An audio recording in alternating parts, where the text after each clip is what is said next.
The Selfish Path to Romance. Download Chapter 1 for free at drkenner.com and at amazon.com. What about clutter? Are you a person who has clutter in your garage or in your tool shed or in your closets or in your bedroom or in your office? Is your house just a mess, or are there pockets in your life, in your house, that are just a mess? We're going to talk first about physical clutter and then about mental clutter, because physical clutter contributes to mental clutter, but mental clutter is more than just that. It's all the conflict that's going on in your life, the maybe too much that you've taken on. But first, physical clutter.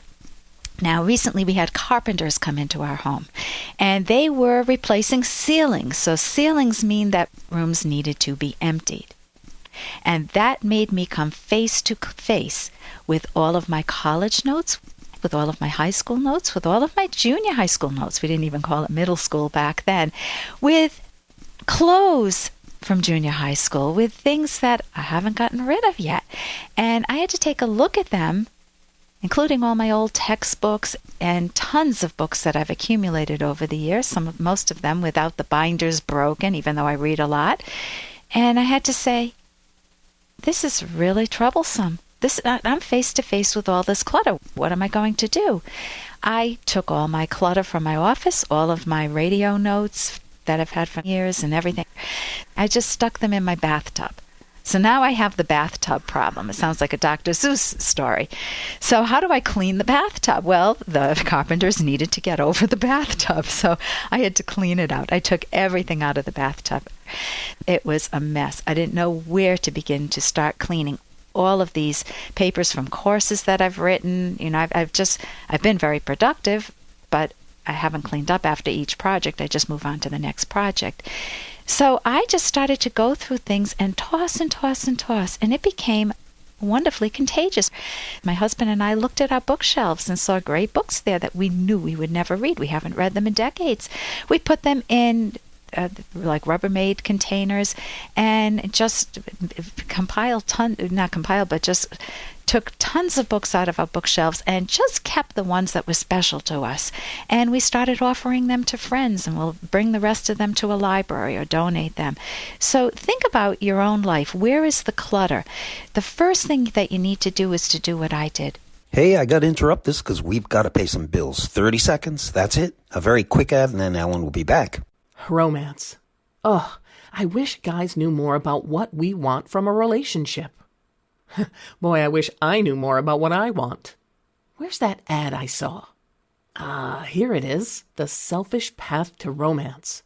A serious romance guidebook. Download Chapter 1 for free at selfishromance.com and buy it at amazon.com. The Selfish Path to Romance. That is interesting. So think about your own life. Where is the clutter? The first thing that you need to do is to do what I did. Be willing to come face to face with it. You can always find, in quotes, more important things to do than to clean up your clutter. But it's a weight on you. You have to look at it every day, or you have to get something important and you can't find it. It's frustrating. So first you need to set aside time. You come face to face with it, then set aside time to make a plan. Start small. If I promise myself I'm just going to work on this pile of papers, it's more likely that I will continue cleaning. You have to have a plan. You have to have a standard of how to get rid of things. My mother-in-law always said if she didn't use her clothes within a year, they were out. They were history. They were gone now, except for her wedding gown or some special items. But for the most part, you just get rid of things.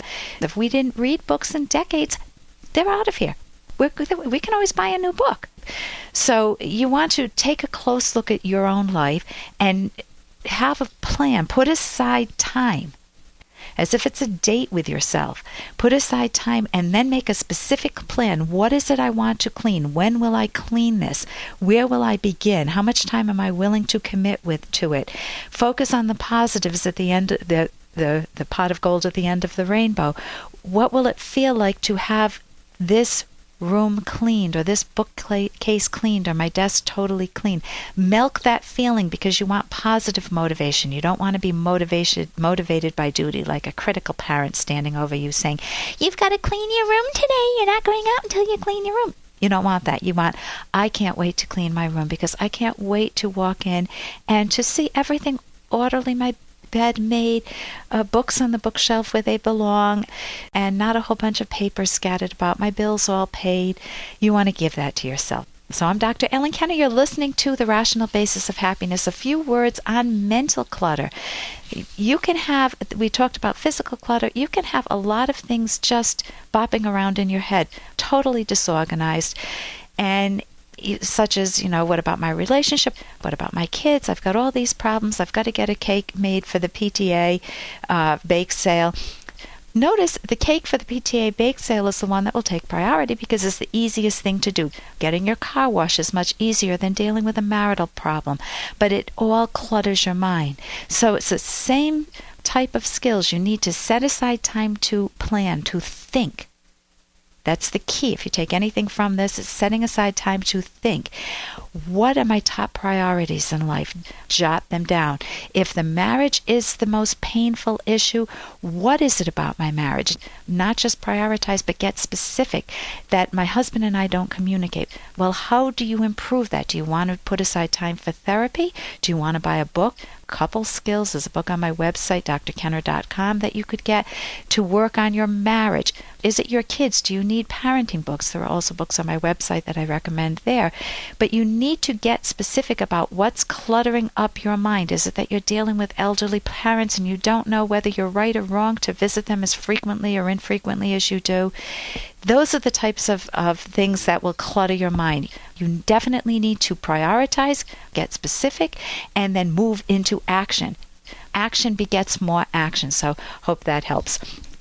There's some kids who supposedly had some incredible special needs. These are called indigo children. There's one story that was in our paper, the Providence Journal, about a girl who went to a birthday party and she asked her mother if she could bring an orange. And the mother said, an orange to a Chuck E. Cheese birthday party? Well, what do you know? The birthday girl asked for an orange. Now, is this just coincidence? Or maybe they talked about oranges on the phone at one point. Or does this girl have the power to see the future? Well, the mother who came up with, or who's perpetrating this indigo kids things, came from a hodgepodge of faiths and beliefs. Her mother was a nun who left a convent to marry a Jewish father. She goes to psychic fairs. She co-owned an alternative healing center. And she gets a lot of money by promoting indigo kids. So whenever indigo kids are some kids that supposedly have very high self-esteem, they're kids who are unruly, are impatient, won't take unearned guilt. Well, these sound like normal kids. The fact that they can see the future is totally, totally, totally bogus. Nobody has any senses that you don't have. They have the 5 senses. But parents who are incompetent parents, who are not clear thinkers and who are con artists, are promoting something called indigo kids who have an indigo around them. They were born after 1975. That's all bogus. So never be taken in by these con artists. And here's a little more from Dr. Kenner. There's such a thing as dullness of heart, acceptance and letting go. Sooner or later, we all give up, don't we? Maybe you all do. It's my idea of the original sin. What is? Giving up! And that's from the miracle worker. That's Annie Sullivan, who does not give up on Helen Keller.